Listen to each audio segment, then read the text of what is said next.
Hi, and welcome to our 7th class in the series of How I Strengthened My Immune System After Cancer. We covered a lot of subjects in the previous classes, and some of them were, just fun, like when we went to Martindale's and we did our shopping there and got some lessons over there of how Martindale started and what they offer, and that was a lot of fun. And, some of the topics are pretty, some of them are heavy, and today is one that's going to be a bit heavy. It's on inflammation. And the reason that I chose inflammation is because it has a lot to do with a lot of people.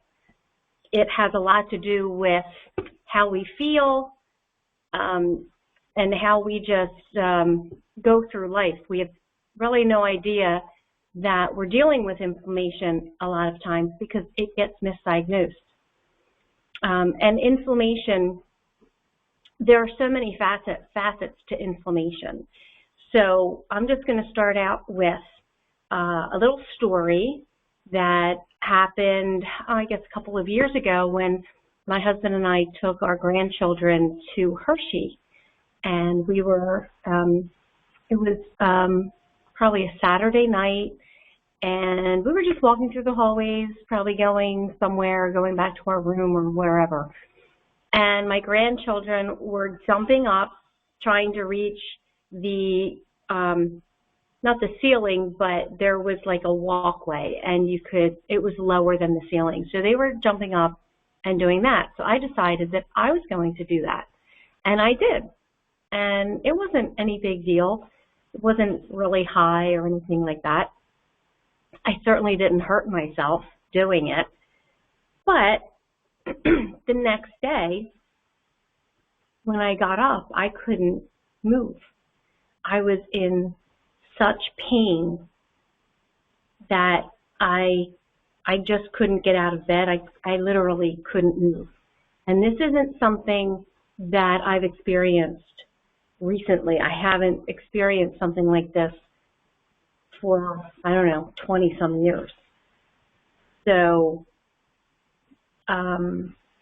what happened was my husband had to lift me up and carry me into the bathroom. And it was like we just didn't understand what was going on. So it wasn't until we got home, maybe a few days later, that I realized that my bowels hadn't been working properly, and I had a lot of inflammation because my bowels weren't working properly.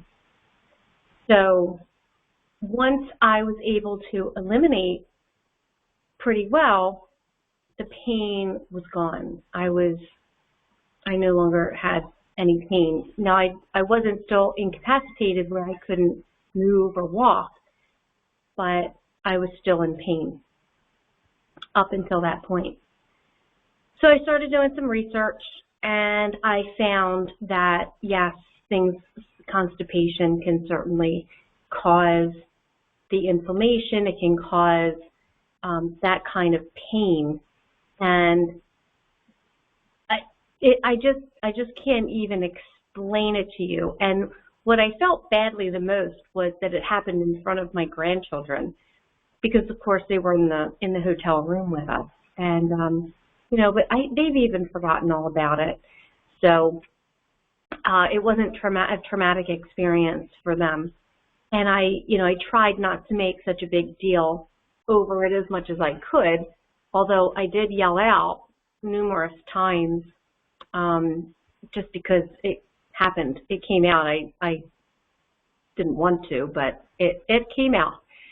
So anyway, that's one story, and that furthered my investigating on constipation, on inflammation, and it really helped me to figure some things out. So the other story that I have goes way back in 1994. when I had back surgery. When I had back surgery, I had some issues after the surgery. And so I was on a lot of medication. I would get cortisone shots. I would take anti-inflammatories. I would take muscle relaxers, painkillers, and, you know, nothing really took it away. It might have taken the edge off of the pain, but it really didn't go away. So then jump to 10 years later, to 2004, when I was diagnosed with breast cancer. This is what I believe now happened as a result of the problems with my back. So for 10 years, I was, you know, taking medication. I was just, you know, getting all kinds of tests done, drinking barium, getting, you know, injections of all different kinds. And I wasn't eliminating. I had major problems eliminating constipation. And one of the medications that I was on after my back surgery was Vicodin. And I found out that Vicodin is known to cause constipation, except that nobody told me that. My doctors didn't tell me. I didn't know.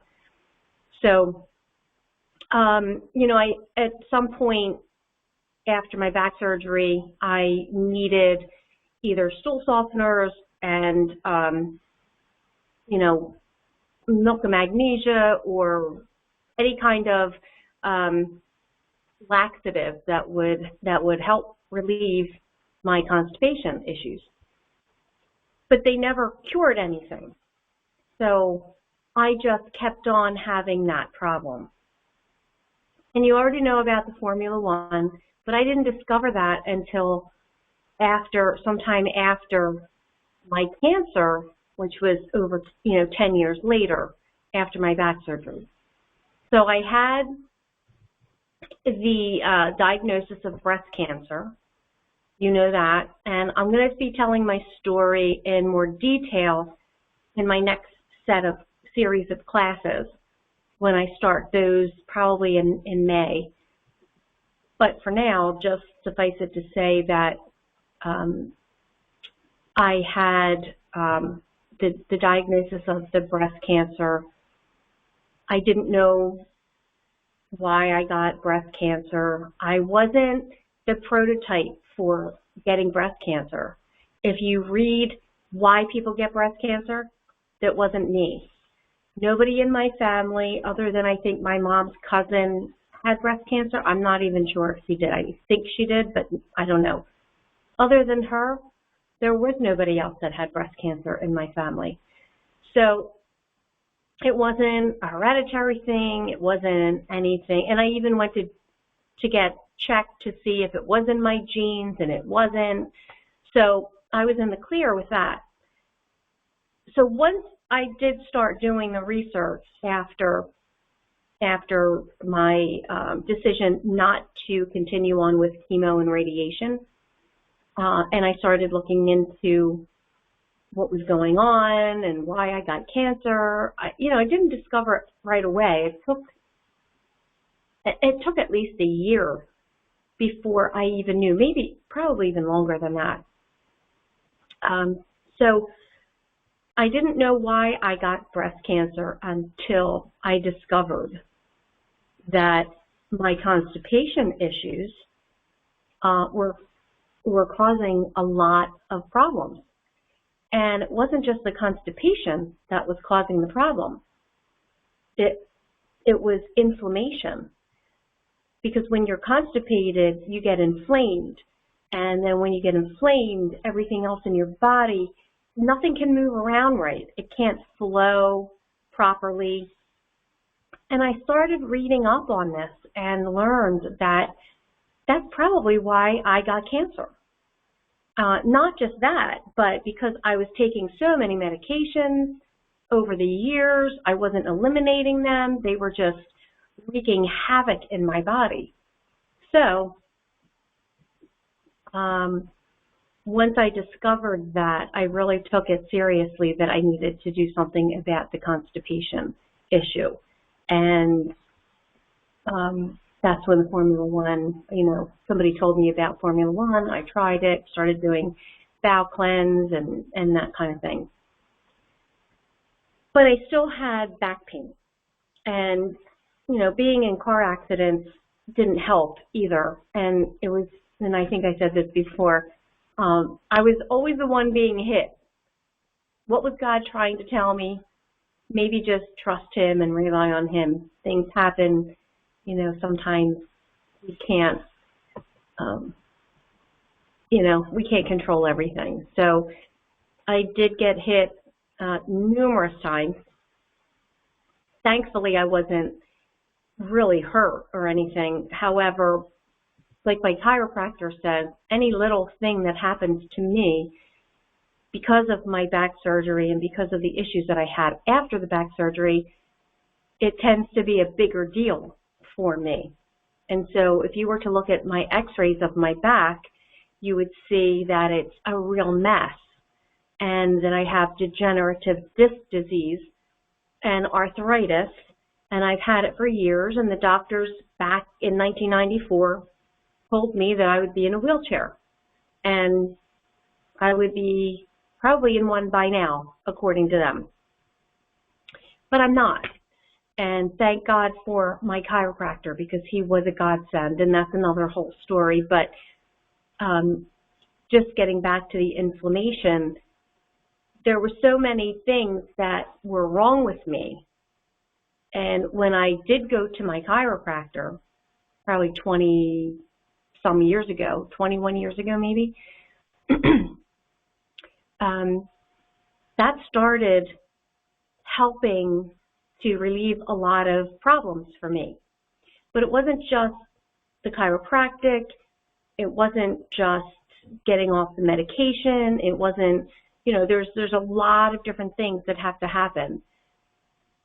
So I continually was making choices, making decisions about my health, about my diet, about what I put in my body, put on my body. Not just that, but how I handled stress. I had to do a lot of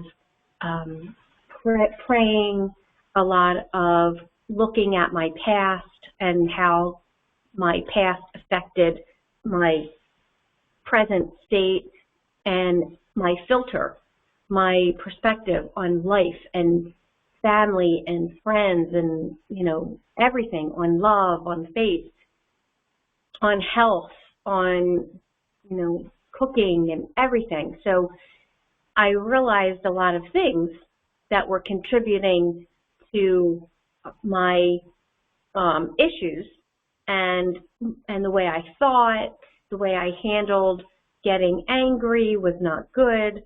So I had to do a lot of transforming, and that's where God came in, because he transformed me, and he's still transforming me. And that's what he does to his children. He transforms us, but he starts with our minds, and he transforms us by the renewing of our minds. So when our minds are different, we're going to act differently, and we're going to speak differently. And that's part of what also happened with me. So I was healing emotionally, and I was healing physically and spiritually. So with getting back to inflammation, just like a fever, alerts us that there's something wrong. So a fever is not the problem. There's already a problem. The fever is just telling us there is a problem, and inflammation is the same way. Having inflammation, like say if you fall and sprain your ankle, the inflammation didn't cause that. The inflammation is not the problem. The inflammation happens because you tripped or you fell and you sprained your ankle. And so the inflammation is actually a natural way to bring healing to whatever just occurred. So not to get too technical, but So the inflammation happens so that it can heal or try to heal, and that's where the inflammation, that's where the swelling comes and the pain and all that, because your body's working, your immune system's working and fighting this. So it's not that inflammation in and of itself is bad, because it does alert us to another problem. And that's what it did for me. So there's lots of, there's visible inflammation where, you break your arm, you're going to swell up, or your ankle, whatever. You're going to see it. You're going to see redness. You're going to see it growing and getting bigger. You're going to not be able to use your limb, because if your arm is broken, and the inflammation's there, you're just going to maybe be a little paralyzed and you won't be able to move it. I've never broken a bone, thank God. I hope I never do. But I assume that that's what happens. But inflammation usually does cause some pain, because it's just part of the way that it works. It's an immune response. So the other thing it causes is heat. So you might feel some heat where it's, going to the spot where it's trying to heal. And there can be visible and invisible inflammation. So the visible is on the outside of our body. The invisible is on the inside of our body. So that's the part that we don't see, and that's what people don't see. So when I would walk around and I would be in pain constantly all the time, people can't see that. They don't see, a broken bone, a cast. They don't see all that. So when people have back pain, or they have other kind of pain, or they have inflammation in their whole body, people can't see that. So you're kind of suffering in silence in a way, unless you're, a hypochondriac type of person. And you want everybody to know that you're sick and that you're not feeling well. That's a different thing. Then they will know. And I'm not saying that those people don't have real pain or issues. I'm just saying that they're letting people know, as opposed to people that deal with it and other people don't know about it because they can't see it. So the thing with inflammation is, like I said, it can be easily misdiagnosed, and doctors may treat whatever the problem is, like there might be a symptom of why you have inflammation in the first place, and they may treat those symptoms, or they might give you pain medicine or muscle relaxers, or just a Band-Aid that's not going to cure anything. And that becomes a problem, because there's acute and chronic inflammation. If it's acute, like when you sprain your ankle and it swells up, and but eventually that's going to go away, because the swelling's going to go down. It's not going to be inflamed anymore, because you're going to rest it. You're going to,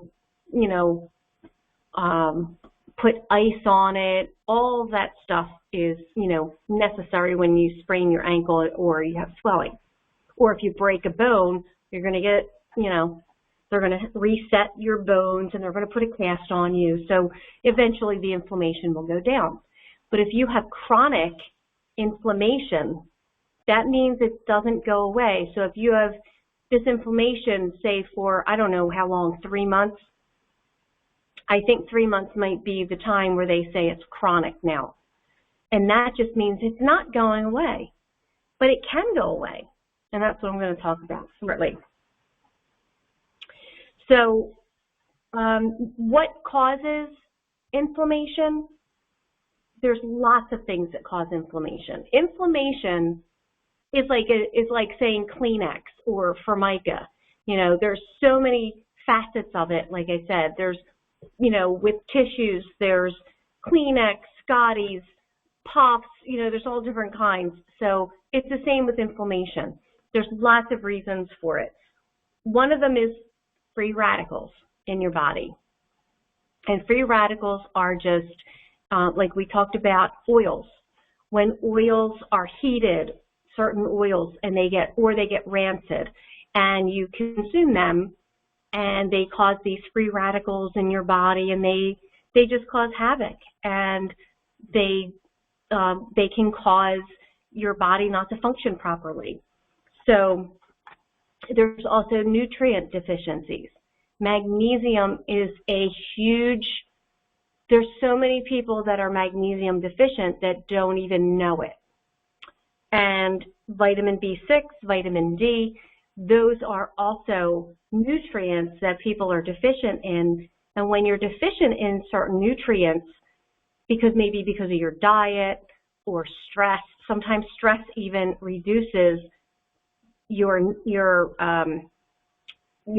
content, whatever can't think of the word, it can reduce your levels, okay? So if you're very stressed out, that could cause a deficiency in something. But so magnesium, vitamin B6, vitamin D, if you're deficient, and a lot of people are deficient in vitamin D too. That's a huge thing, especially during COVID when people were in the house all the time and they weren't going out. Natural sunlight is so important for vitamin D intake. You know, having a supplement is one thing. If you want to supplement with it, you know, talk to your doctor or whatever about that. But really getting sunshine and not using sunscreen, because sunscreen blocks the rays, the good rays from going into your skin. And then you can become deficient in vitamin D even in the summer because you're wearing sunscreen all the time. So while sunscreen may prevent you from burning your skin, which you don't want to do, you don't want to burn your skin with the sun, but you also want to be careful that you're not preventing vitamin D from coming into your body, because we store up a lot of vitamin D during the warmer months, because in the winter time we know we're not going to go outside and, you know, in shorts and tops, sleeveless tops, that the sun can just soak in our bodies, you know. So we need to be very careful with that. So if you are out in the sun, make sure you're under an umbrella, or, you know, you have clothing on that's going to prevent the sun from burning you or something like that. Or if you do, you know, be in the sun, like 10 minutes is a good amount of time to be in the sun and get some vitamin D every day. I guess if you're on the beach, you know, just make sure you get some sun. That's all I'm going to say. Some types of arthritis is, you know, something that causes inflammation, like rheumatoid arthritis, autoimmune disorders.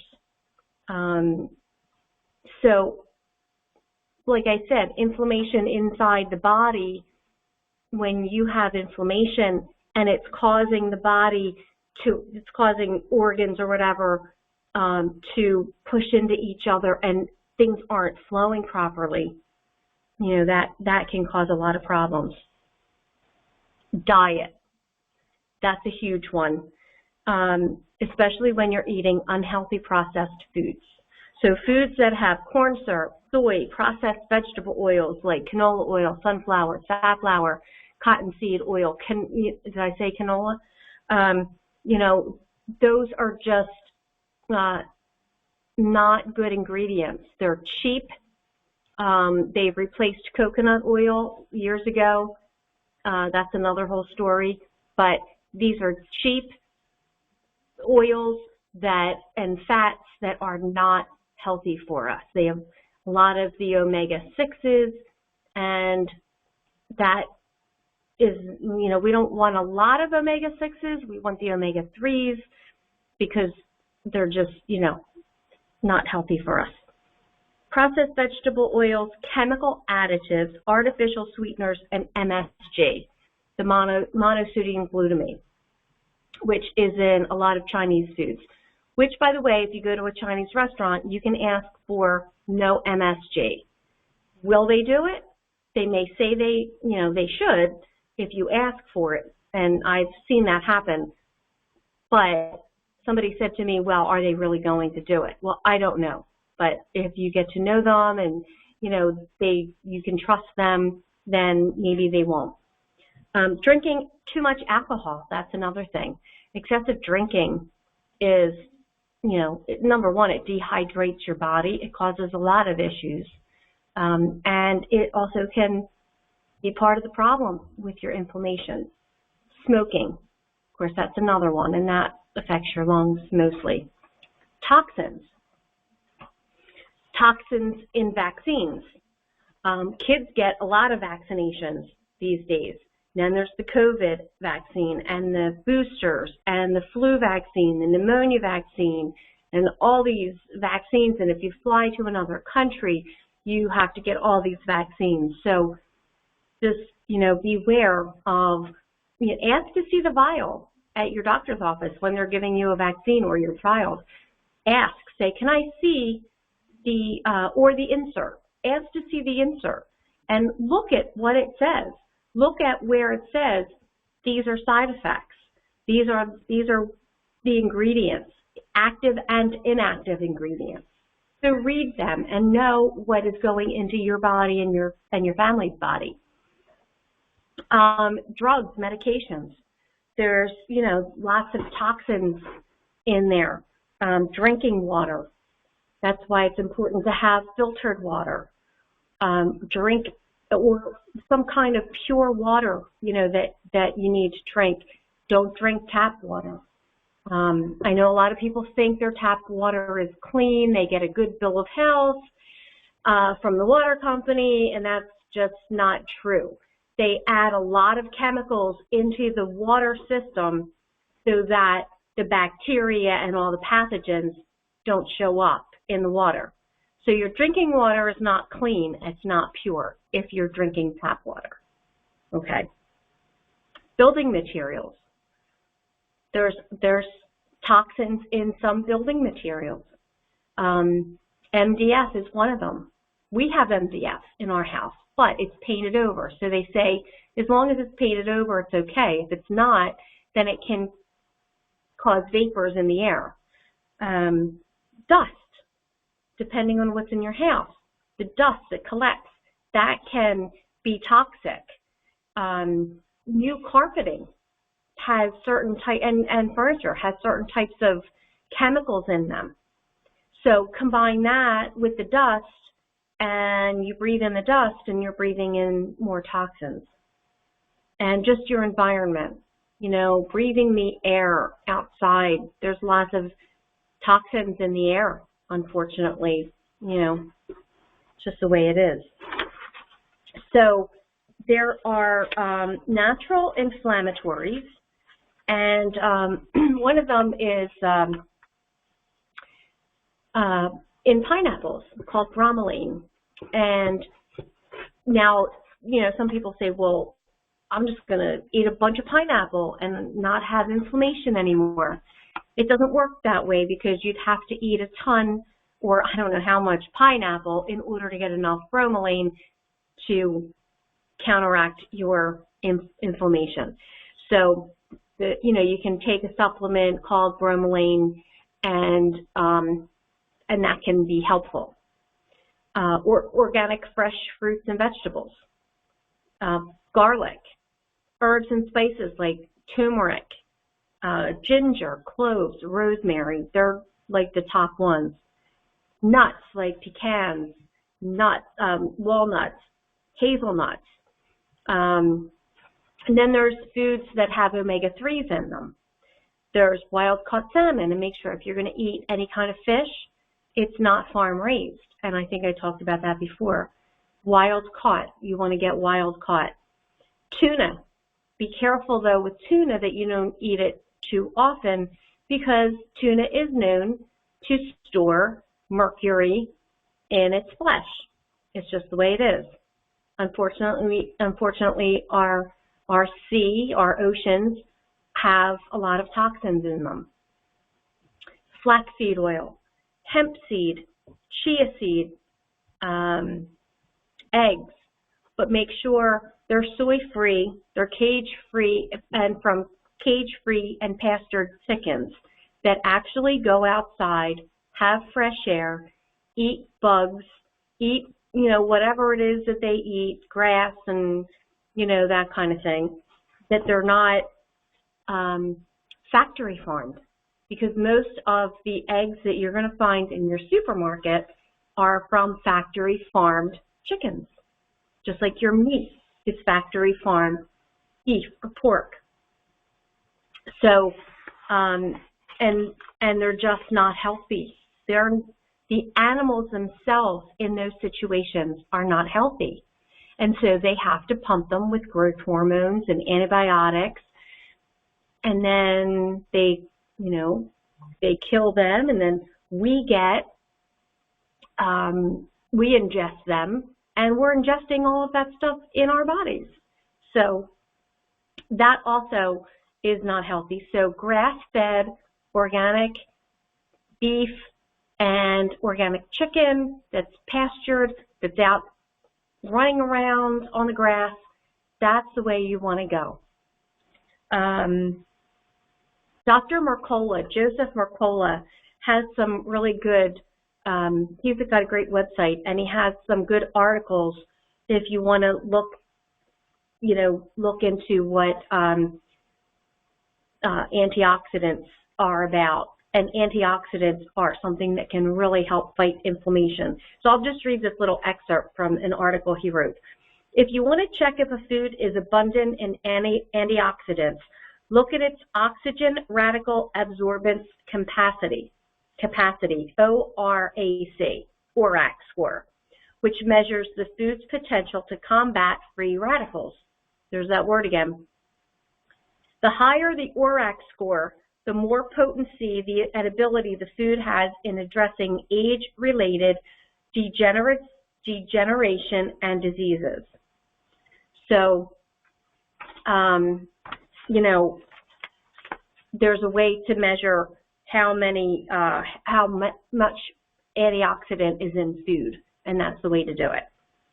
Another great thing is beta-carotene, vitamin C, vitamin E. These are nutrients that we need, and the best way to get these nutrients is through our diet, through consuming these foods that are rich in these things, like I said, herbs, spices, garlic, fresh herbs, fresh fruits and vegetables, omega-3s, nuts. You can supplement, but it's always best, if you're going to supplement, you still need to eat a healthy diet. You don't want to use a supplement, like say you go to McDonald's, every day for dinner, and you go to Burger King for breakfast or lunch. And then you supplement. I mean, it might have some health benefits, but it's really a waste. It's just a waste of time. It's just a waste of money. And you're getting your hopes up for nothing, because it's really not, it's not the way that our bodies work. Our bodies need food. God created our bodies to eat food so that they can turn into energy. It can go to wherever it needs to go so that we can be healthy and our immune system can be strong. And that's the way God created us. But supplements, if you took vitamin E, which you have to be very careful with because you don't want to overdose on that, and you can. So you have to be very careful. Krill oil is very good, cod liver oil, vitamin C, and then there's something called, and I don't even know if I can pronounce it, astaxanthin with ALA and liposomal, and that's from Dr. Mercola. He had that on one of his websites, so I added that. Just make sure that whatever supplements you get, they're good ones, they're pure, and they have the right potency for you. So something you might want to check with, I don't know if your medical doctor is into knowing about supplements, but if not, you want to go to a holistic doctor, or even a chiropractor would know about that. So drinks, beverages, drinking pure water or filtered water, organic green tea, even with raw honey, it has anti-inflammatory properties, very good. Organic matcha tea, organic tulsi tea, coconut water, but from a young coconut, like I think I mentioned before in one of my classes. Lemon water, bone broth. Now, none of what I've said here and given you is exhaustive. There's so much more about this. So I just wanted to, share some of these things. And I don't want to be too technical. I still need to learn a lot myself. But as I learn more things, I will share them.